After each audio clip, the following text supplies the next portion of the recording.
2025 était la pire année pour les entreprises depuis 2013, avec un record de faillites. Il y en a eu plus de 11 000, principalement en Flandre et à Bruxelles.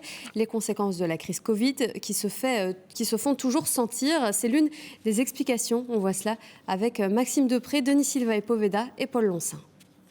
Les restaurants Lunch Garden, la compagnie aérienne Air Belgium ou l'entreprise sidérurgique Liberty Steel.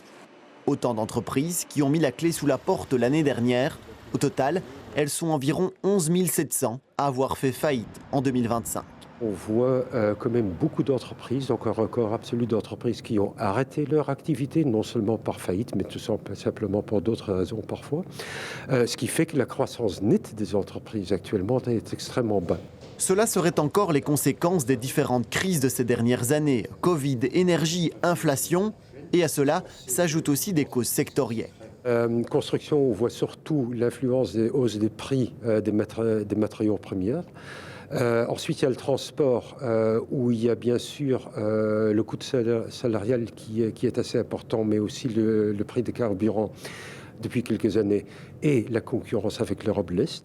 Même constat dans cette fondation qui accompagne les entrepreneurs en faillite. Chaque année, ils sont 20 à 25% plus nombreux à se tourner vers elles.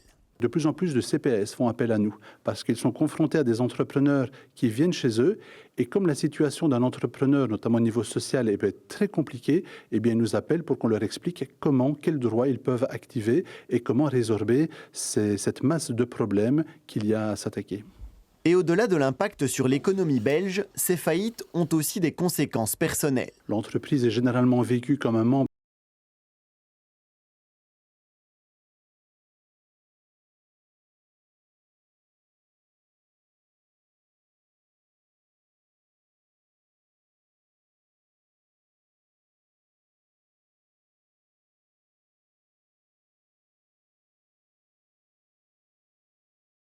pas meilleur, même si les politiques économiques européennes suscitent un petit espoir chez les observateurs.